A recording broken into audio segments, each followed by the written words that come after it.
Let's take a look at Man United's starting 11 from Alex Ferguson's last ever Champions League game, a 2-1 home defeat to Real Madrid in March 2013. David De Gea. Well, if David De Gea had his wish, he'd have soon be lining up for that day's opposition. But no, thanks to a dodgy fax machine and another lad choosing to burn his bridges at Atletico Madrid, and who also keeps his legs spread wider than a stripper from Amsterdam, he's had to stick it out in Manchester, where he's effectively bending Ed Woodward over a table and shaking him down for every last penny. To be fair, considering he's arguably the best keeper in the world and has had to suffer through nearly 6 years of his career without a league title, he has every right.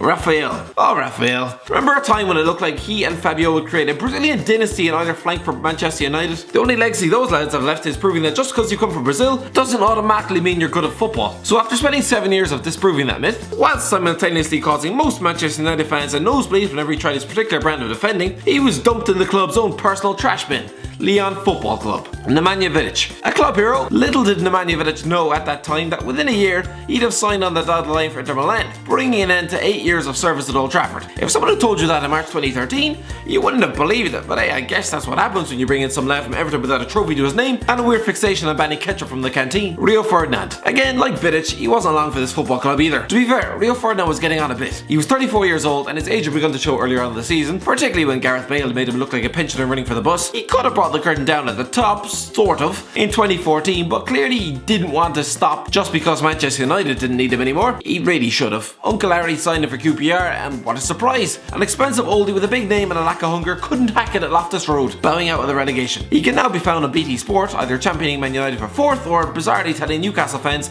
to stop complaining about relegation battles. He probably spends his free time shouting at the homeless to smile more as well. Patrice Evra. Officially, Patrice Evra is not retired, but someone should really check in on his mental sanity every now and then. For Christ's sake, he was most recently seen chewing on a raw chicken and generally creeping out everyone on the goddamn internet. Since Man United, he's played a Champions League final for Juventus, signed for Marseille, kicked a fan in the head, got banned and sacked, and wound up at West Ham for a few months last season. He didn't do much, played 5 times, and went off to continue a secret shame of snacking on raw meat. Then again, it's not that secret if he plasters it all over our goddamn timelines. Ryan Giggs. The fact that Ryan Giggs was starting in this game against Real Madrid proved 2 things. One, that the Welshman was a model pro to have kept himself in such good condition to play in such an important game at the age of 39, and 2, my god, this squad was in dire need of a makeover. Players in their 30s all over that park, and Raphael. Good lord. Unsurprisingly, Giggs retired in May 2014 and took over as manager for a few games, whereas Ole Gunnar Solskjaer is the Midas touch, Giggs had one of an 80s pop singer. He stuck around for a while to get the permanent job, he was never given it though, now manages Wales and gets the piss taken out of him on Paddy Power adverts. Michael Carrick. Being 31 at the time, Michael Carrick still had a few extra mileage in the tank,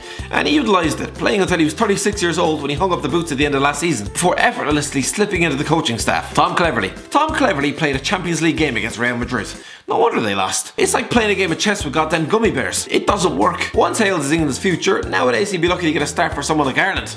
Actually, no, that's a lie. We need all the help we can get. He's since signed for Aston Villa and most recently Watford. Oh, and he turns 30 this summer, so not exactly a spring chicken anymore. Nani. Sent off in this game for a high boot, Nani would only last a season longer at Old Trafford before getting spat out on loan to Sporting Lisbon. Then he went to Fenerbahce for a year, won Euro 2016, signed for Valencia, then Lazio on loan, then he was back to Sporting, and 6 months after that, Orlando City. And the man is still only 32. Priced above, he's been living out of a suitcase for the past 5 years. Still though, 112 caps, 4 Premier Leagues, a Champions League and a European Championship, that's a damn good career. Danny Welbeck. Having scored in the first leg, a 22-year-old Danny Welbeck kept his place for this game. Within a year, Louis van Gaal would have fobbed him off to Arsenal for 60 million quid. Considering the man had been at Old Trafford for 13 years, to be tossed out by a manager who was only passing through, it was a bit harsh. He hasn't had much luck in North London, with injuries disrupting him, restricting him to just 88 league games, and meaning he's never scored more than 5 league goals in his 5 seasons at the club. That's pretty poor. If he was a horse, they'd have shot him in the head many years ago. Robin van Persie. This was Robin van Persie's year. 30 goals, a league title at last. And then Fergie dropped the bombshell he was leaving. The Dutchman was devastated. When he saw David Moyes get announced, he was probably searching through his phone book for Weger's number. But no, he stuck around and his performances aged as badly as his hair. A combined 22 league goals in his final 2 seasons saw him tossed to Fenerbahce. But since signing for Boyle Club Feyenoord in 2017, he's enjoyed a renaissance, scoring 16 goals in 25 games a season at the age of 35.